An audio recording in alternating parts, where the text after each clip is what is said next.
Hello students, আজকের এই ভিডিওটিতে আমরা বাবা সাহেব আম্বেদকর ইউনিভার্সিটির বিএড সেকেন্ড সেমিস্টারের কোর্স 1.2.3 লার্নিং অ্যান্ড টিচিং এই কোর্সটির তোমাদের সেকেন্ড হাফের 2025 সালের সাজেশন উত্তর সহ দেখানো হবে।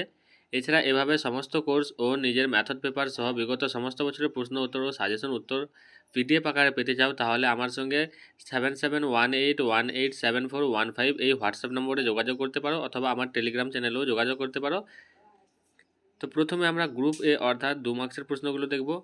1 নং দাগের প্রশ্ন হলো শিক্ষণ কার্যের চলকগুলি কী কী। 2 নং দাগের প্রশ্ন হলো শিক্ষণ কার্যের স্বাধীন চলক ব্যাখ্যা করুন। 3 নং দাগের প্রশ্ন হলো শিক্ষণ কার্যের মধ্যবর্তী চলক ব্যাখ্যা করুন। 4 নং দাগের প্রশ্ন হলো অনুশিক্ষণের দুটি সুবিধা ও অসুবিধা লিখুন। 5 নং দাগের প্রশ্ন হলো ধারণা গঠন ও ধারণা লাভের মধ্যে পার্থক্য কী। 6 নং দাগের প্রশ্ন হলো কার্যকরী শিক্ষণ কী। এরপর 7 নং দাগের প্রশ্ন হলো কার্যকরী শিক্ষণের দুটি শর্ত উল্লেখ করুন। 8 নং দাগের প্রশ্ন হলো অনুশিক্ষণকে স্কেলড ডাউন টিচিং বলা হয় কেন। 9 নং দাগের প্রশ্ন হলো প্রশ্নকরণ দক্ষতার দুটি উপাদান লিখুন। 10 নং দাগের প্রশ্ন হলো শিক্ষণকে প্রভাবিত করে এমন যে কোনো দুটি শর্ত বিবর্ত করুন। 11 নং দাগের প্রশ্ন হলো সিএআই বা কম্পিউটার সহায়ক শিক্ষণ কী এবং এর দুটি অসুবিধা লিখুন। 12 নং দাগের প্রশ্ন হলো শিক্ষণের মিথস্ক্রিয়ার ধাপ বলতে কী বোঝান। 13 নং দাগের প্রশ্ন হলো সমগ্র থেকে অংশের দিকে অগ্রসর হন ব্যাখ্যা করুন। 14 নং দাগের প্রশ্ন হলো শিক্ষণের নির্ণায়ক কার্যাবলী কী। এরপর 15 নং দাগের প্রশ্ন হলো কনসেপ্ট অ্যাটেনমেন্ট মডেল বা ধারণা লাভ মডেল বা ক্যাম এর দুটি সুবিধা ও অসুবিধা লিখুন। 16 নং দাগের প্রশ্ন হলো শিক্ষণের উপায় হিসেবে খেলার দুটি সুবিধা ও অসুবিধা লিখুন। 17 নং দাগের প্রশ্ন হলো ইনকোয়ারি ট্রেনিং মডেল বা অনুসন্ধান প্রশিক্ষণ মডেল এর দুটি সুবিধা ও অসুবিধা লিখুন। 18 নং দাগের প্রশ্ন হলো উৎসাহ দানের দক্ষতার উপাদানগুলি লিখুন। 19 নং দাগের প্রশ্ন হলো প্রোগ্রাম নির্দেশনা বা প্রোগ্রাম ইনস্ট্রাকশন এর দুটি সুবিধা ও অসুবিধা লিখুন। 20 নং দাগের প্রশ্ন হলো একজন শিক্ষকের প্রশিক্ষণের প্রয়োজন হয় কেন। 21 নং দাগের প্রশ্ন হলো শিক্ষণের এবং প্রশিক্ষণের সংজ্ঞা দিন। 22 নং দাগের প্রশ্ন হলো নির্দেশনা ও প্রোগ্রাম ভিত্তিক নির্দেশনার পার্থক্য কী। এরপর 23 নং দাগের প্রশ্ন হলো অনুশিক্ষণ কী। 24 নং দাগের প্রশ্ন হলো সাধারণ শিক্ষণ ও অনুশিক্ষণের মধ্যে পার্থক্য উল্লেখ করুন। 25 নং দাগের প্রশ্ন হলো বাডি সিস্টেম কী। 26 নং দাগের প্রশ্ন হলো ক্যাম এর প্রয়োগ কী। এরপর 27 নং দাগের প্রশ্ন হলো ফ্ল্যান্ডার এর পারস্পরিক ক্রিয়া বিশ্লেষণের সুবিধা ও অসুবিধা আলোচনা করুন। এই ছিল মোট তোমাদের 27টি প্রশ্ন 2 মার্কসের। এই 27টা প্রশ্ন আগে সমস্তগুলো বুঝে বুঝে পড়বে। এগুলোর মধ্যে হয়তো কোনোটা 5 মার্কসও আসতে পারে, তাই ভালো করে বুঝে বুঝে পড়বে। এগুলো পড়া হলে অবশ্যই তোমরা টেক্সট বুক বা স্ক্যানার বা স্কলার ফলো করতে পারো। এরপর গ্রুপ বি অর্থাৎ 5 মার্কসের প্রশ্ন উত্তর। 1 নং দাগের প্রশ্ন হলো অনুশিক্ষণ চক্র আলোচনা করুন। 2 নং দাগের প্রশ্ন হলো শিক্ষণের উত্তর সক্রিয়তা পর্যায়ের বর্ণনা করুন। 3 নং দাগের প্রশ্ন হলো শিক্ষণের প্রতিফলন স্তরে শিক্ষক ও শিক্ষার্থীদের ভূমিকা আলোচনা করুন। 4 নং দাগের প্রশ্ন হলো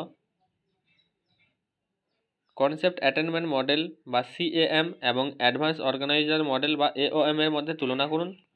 5 নং দাগের প্রশ্ন হলো শিক্ষণের যে কোনো দুটি নীতির ব্যাখ্যা দিন।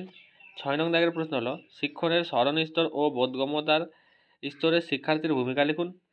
7 নং দাগের প্রশ্ন হলো শ্রেণীকক্ষে পাঠদানের সূচনা দক্ষতাটি কিভাবে প্রয়োগ করা যায় তা উদাহরণ সহ আলোচনা করুন। 8 নং দাগের প্রশ্ন হলো শিক্ষণে খেলার ব্যবহারের সুবিধাগুলি আলোচনা করুন। 9 নং দাগের প্রশ্ন হলো এওএম এর ব্যবহারিক প্রয়োগগুলি কী কী, অথবা অ্যাডভান্সড অর্গানাইজার মডেল বা অগ্রণী সংগঠক মডেলের ব্যবহারিক প্রয়োগগুলি কী কী। 10 নং দাগের প্রশ্ন হলো শিক্ষণের পূর্ব সক্রিয়তার স্তরের বর্ণনা দিন। 11 নং দাগের প্রশ্ন হলো শিক্ষণের প্রতিফলন পর্যায়ের ধাপগুলি বিশ্লেষণ করুন। এরপর 12 নং দাগের প্রশ্ন হলো শিক্ষণের সঙ্গে নির্দেশনা ও প্রশিক্ষণের সম্পর্কে সংক্ষেপে আলোচনা করুন অথবা শিক্ষণ নির্দেশনা ও প্রশিক্ষণের মধ্যে সম্পর্কের ব্যাখ্যা করুন। 13 নং দাগের প্রশ্ন হলো শিক্ষণের আন্তঃসক্রিয়তার স্তরের সংক্ষিপ্ত বর্ণনা দিন। 14 নং দাগের প্রশ্ন হলো প্রশ্ন করার উপাদানগুলি আলোচনা করুন। এরপর 15 নং দাগের প্রশ্ন হলো অ্যাডভান্স অর্গানাইজার মডেল এর সামাজিক তন্ত্র ও প্রতিক্রিয়া নীতি সংক্ষেপে আলোচনা করুন। 16 নং দাগের প্রশ্ন হলো কনসেপ্ট অ্যাটেন্ড মডেল বা ধারণা লাভ মডেল এর বাক্যতত্ত্ব সংক্ষেপে আলোচনা করুন অথবা কনসেপ্ট অ্যাটেন্ড মডেল এর সিনট্যাক্স সম্পর্কে আলোচনা করুন।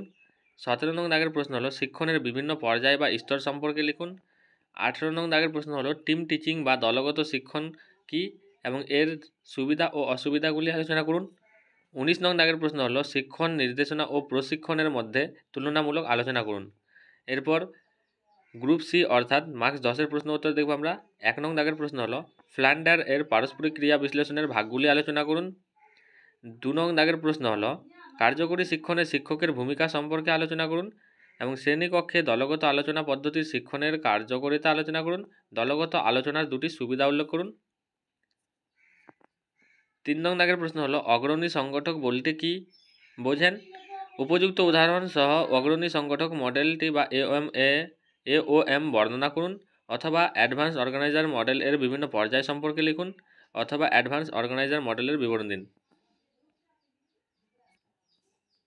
এই ছিল মোট 10 মার্কসের মোট তোমাদের 3টি প্রশ্ন উত্তর এবং 5 মার্কসের ছিল মোট 19টি প্রশ্ন উত্তর। এগুলো তোমরা অবশ্যই ভালো করে বুঝে পড়বে। এগুলোর মধ্যে হয়তো কোনোটা 10 মার্কসে আবার কোনোটা 5 মার্কসে আসতে পারে এবং তোমাদের এগুলো যদি পড়া হয়ে যায় অবশ্যই তোমরা স্কলার বা স্কনার থেকে 10 মার্কসের কিছু প্রশ্ন উত্তর এক্সট্রা পড়বে, যাতে পরীক্ষায় ঝামেলায় না পড়ো।